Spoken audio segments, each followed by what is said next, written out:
intervention? Très bien. Donc, je vous propose qu'on poursuive avec un autre opérateur au chaos passif, avec l'exemple d'Unifaf. Donc, rapidement, parce que je crois que... Bon, il y a un quart d'heure au moins, comme tout le monde. Donc, Unifaf, c'est l'OPCA et l'OPACIF de la branche sociale, sanitaire et médico-sociale du privé non lucratif. Donc, on intervient en tant qu'opérateur, entre autres, mais on est un des 5 opérateurs. Je n'ai pas la prétention de représenter tous mes collègues au passif. Ceci dit, on commence à bien se connaître et à savoir qui fait quoi, parce qu'on se voit beaucoup, très souvent. Voilà. C'était juste. Donc, effectivement, tous les opérateurs professionnalisent. Nous aussi, nous avons professionnalisé et dédié un temps plein. Donc, vous avez notamment à ma droite notre conseillère emploi-formation, Johanna Rivière. Donc, on a dédié un temps plein à l'accueil, à l'orientation et au conseil des salariés. Alors, je dis les salariés parce que pour le moment, on est surtout identifié par nos salariés de la branche, forcément. Mais je rappelle que dans le cadre du CEP, tout actif peut aller chez n'importe quel opérateur. Donc je le rappelle parce que jusqu'alors, on parle chacun de nos publics. Donc en gros, on a fait une réforme, mais finalement, on fait la même chose. C'est un peu vrai quand même, puisqu'on connaît bien les spécificités de chacun de nos publics. Il est évident que quand un individu, qui soit demandeur d'emploi ou salarié, se présente chez nous, s'il est d'une branche qui nous est totalement inconnue et qu'il a un projet dans une autre branche totalement inconnue, on va plutôt le renvoyer vers l'opérateur ad hoc, forcément. Le but, on le rappelle, dans cette réforme, c'est une entrée unique pour la personne accompagnée. Donc, on essaye d'être vigilant à ça. Donc, chacun des OPACIF a donc dédié des professionnels sur le sujet, dédié des outils, une adresse mail, une ligne téléphonique, un site, des ateliers, des modules e-learning, des MOOC pour être tendance. Enfin bref, on a fait des tas de trucs. Donc pour vous qui recevez des gens, n'importe quelle personne qui vient vous dire bah tiens, je sais pas trop quoi faire dans la vie, vous êtes aussi des interlocuteurs privilégiés, vous pouvez les renvoyer sur les opérateurs. Je pense que c'est important aussi. Vous êtes parfois le premier interlocuteur. Donc il ne faut pas hésiter à nous les renvoyer, enfin pas forcément nous, mais un des opérateurs. Donc si un salarié souhaite mobiliser son CPF, vous voyez, je dis un salarié qui vient de chez nous, tant qu'à faire, on va d'abord vérifier son inscription des heures DIF sur le site de la CDC, savoir s'il les a bien inscrites, et donc s'il a bien des heures CPF. On demande s'il souhaite effectuer ses heures sur son temps personnel, hors temps de travail, on parle comme ça dans les OPCA, hors temps de travail ou sur temps de travail, s'il souhaite garder l'anonymat ou pas vis-à-vis de son employeur, parce que c'est un traitement différent pour nous. Nous sommes quand même avant tout des gestionnaires. Donc, en fonction de son projet, on vérifie l'éligibilité de l'action. S'il nous dit « je veux faire ça », on va aller vérifier. Donc, entre autres, c'est Madame Rivière qui va vérifier tout ça, qui croise les listes, puisqu'on a quand même, elle pourra vous l'expliquer après, on croise les codes, parce que parfois, il y a plusieurs codes pour une même action. Et selon le nombre d'heures, alors, dans notre secteur, en 120 heures, c'est clair, ou même 150, il n'y a pas de qualif chez nous. Ni même de certification. Donc de toute façon, ce sera quasiment nécessairement articulé avec un autre dispositif. Alors sur le CIF, idéalement, puisque s'il souhaite le faire de manière pas forcément anonyme, mais en tout cas que ça reste à son initiative sans que l'employeur soit au courant, ou même d'accord, seul le CIF est le dispositif à l'initiative du salarié. Bien qu'à un moment donné, pour s'absenter, il faut l'accord de l'employeur. Donc tout ça est un petit peu, finalement, un petit peu paradoxal. Mais bon, c'est comme ça. Mais il y a aussi tous les autres dispositifs qu'on a vus en première partie, hein, sur le plan, la pro, les fonds mutualisés dont disposent les OPCA, etc. En plus, selon les accords de branche, alors je vais parler pour la branche que je connais le mieux, la mienne, s'il y a un accord, on peut abonder le nombre d'heures s'il n'est pas suffisant. C'est pas forcément le cas partout, et on peut l'abonder qu'à partir du moment où l'employeur nous verse aussi son 0,2. Parce que je voulais rappeler que le CPF, c'est quand même de l'argent aussi, on parle d'heures, mais c'est quand même de l'argent. C'est 0,2 du 1%, donc que vous aussi vous versez, puisque vous aussi vous êtes entreprise, donc vous cotisez au CPF. Et donc cet argent-là, si vous le gérez en direct, ce que je vous déconseille vivement, oui, c'est vraiment très compliqué. Si vous le gérez en direct, bon, vous vous débrouillez, vous abondez si vous voulez, mais si vous le gérez, si vous confiez cette gestion à votre OPCA, il pourra abonder. Donc c'est quand même intéressant pour vous en tant que chef d'entreprise aussi.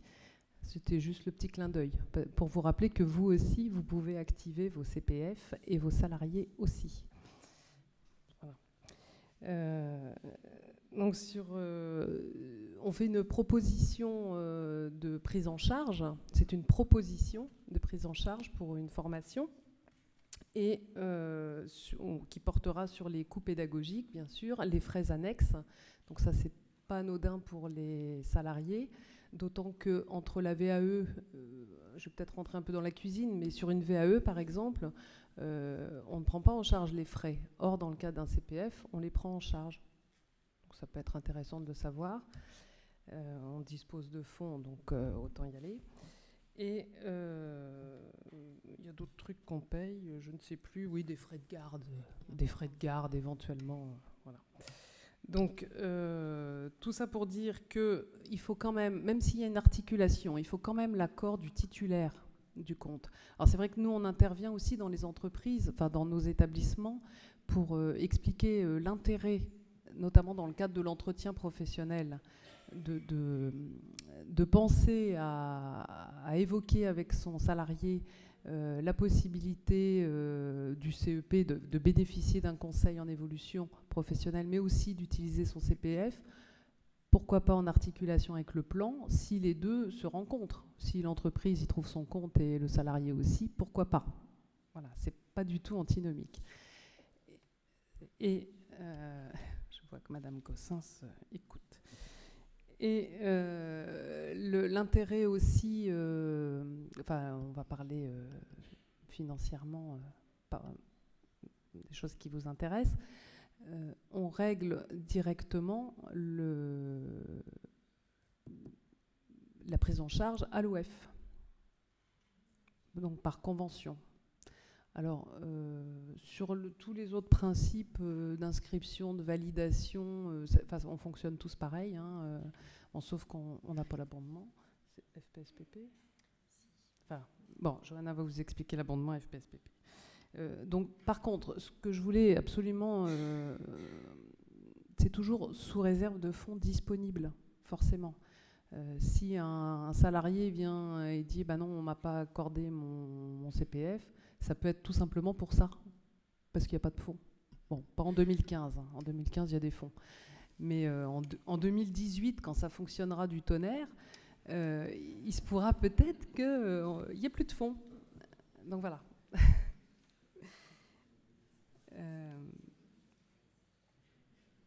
Je crois que oui, c'est tout. C'est tout pour moi. Alors, pour conclure, je ne vais pas je vais pas vous rappeler ce que mes collègues ont dit, mais juste pour vous préciser qu'à Unifaf, effectivement, le CEP, le Conseil en évolution professionnelle, le conseiller ne fait pas forcément appel aux heures de CPF. Hein, effectivement, ce n'est pas parce qu'on fait un accompagnement en CEP qu'automatiquement on va avoir une prise en charge dans le cadre du CPF. Il y a parfois aussi des salariés qui ont déjà un projet bien défini et qui souhaitent déjà utiliser leur CPF, et on ne va pas les faire rentrer dans l'accompagnement CEP. On va directement passer à l'étape financement. Donc il faut bien dissocier, c'est bien deux dispositifs bien distincts qu'on peut effectivement articuler ensemble, mais ce n'est pas automatique, en tout cas pas pour nous. Ce qu'il faut savoir également, c'est que dans le cadre du CEP, du Conseil en évolution professionnelle, c'est pas parce qu'un salarié va rentrer dans l'accompagnement que ça lui vaut un financement derrière dans n'importe quel dispositif. Ça peut être juste à l'aide à la construction du projet, à l'appui en fait pour son montage, mais en aucun cas ça ne lui vaut garantie d'un financement derrière. Ça, il faut bien en être conscient. Par ailleurs, le conseil, ce n'est pas forcément une aide à trouver une formation. Ça peut être tout simplement aussi faire un point à un moment donné, et nous faisons appel, bien évidemment, nous pouvons orienter les salariés qui sont accompagnés vers un organisme bilan de compétences, tout à fait. Nous sommes d'ailleurs au niveau national dans une expérimentation avec les CIBC sur les bilans intégrés, des bilans courts et non plus de 24 heures. Et nous rentrons d'ailleurs dans l'expérimentation, la Haute-Normandie, voilà. Donc il faut savoir que nous ne réalisons pas les bilans de compétences lors de l'accompagnement CEP, nous renvoyons, en tout cas nous conseillons, puisque lors de l'accompagnement, nous ne pouvons pas obliger un salarié à faire quoi que ce soit. La seule chose que nous pouvons faire, c'est lui suggérer des choses, des lieux, de prendre contact avec certains professionnels, d'aller rencontrer les organismes de formation, mais en aucun cas on ne peut l'y obliger. Donc c'est le salarié qui reste décisionnaire de son projet et de son avancement. Qu'est-ce que je peux vous dire de plus ? Au niveau du CPF, nous intervenons bien évidemment dans la limite des heures que le salarié a sur son compte. Nous finançons les coûts pédagogiques au réel du coût de formation et dans un plafond de 50 € de l'heure. Nous finançons également les frais annexes, tout ce qui est transport, repas, hébergement, et les frais de garde lorsque la formation se déroule hors temps de travail. Nous avons également un cofinancement du FPSPP lorsque le salarié utilise ses heures de CPF dans le cadre du CIF. Il faut savoir que nous avons un cofinancement à hauteur de 50% des heures de CPF par le FPSPP. Voilà ce que je peux vous dire. Très bien, merci. Merci pour ces précisions. Pendant que je remercie les intervenants et que pour le dernier quart d'heure, Fabrice Curodo et Céline Motelet s'installent et préparent leur projection, est-ce qu'il y a malgré tout, somme toute, une question ? Je vais en prendre qu'une, là, s'il y en a une. Il y en a une, merci.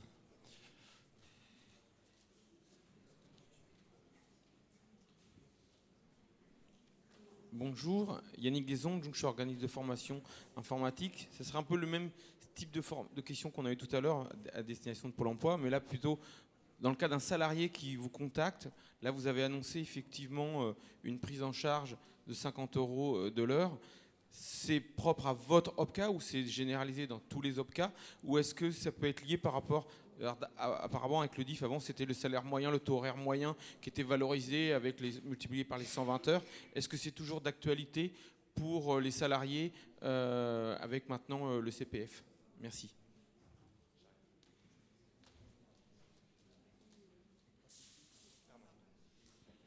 Non, unique. En fait, la prise en charge de 50 €, c'est propre à Unifaf. C'est pas la généralité après des autres OPACIF. Nous, on parle en notre nom. C'est notre prise en charge actuelle à l'instant T. Peut-être que l'année prochaine, elle sera différente. Voilà, mais c'est à l'instant T. Et c'est un plafond, c'est-à-dire qu'après, c'est au coût réel de formation. Si la formation est à 30 € de l'heure, on financera les heures de CPF à 30 €. Très bien. Donc on va poursuivre avec la dernière présentation. Donc le rôle du CREFOR là-dedans, dans tout ça, effectivement. Vous le connaissez un petit peu, mais il nous a quand même paru important de bien préciser effectivement la nécessité pour vous, organisateurs de formation, d'être présents sur la base du CREFOR. Donc je donne la parole à Céline Motelet et Fabrice Curodo, qui tous les deux travaillent sur cette base au CREFOR. Fabrice. Oui, mais j'attends le slide. correspondant. On a été déconnecté, donc là, Céline est en train de faire C'est le pas le nécessaire. Créfort qui est déconnecté, c'est juste l'Internet. On est Ouais, d'accord. ouais, ça va. Ça me rassure.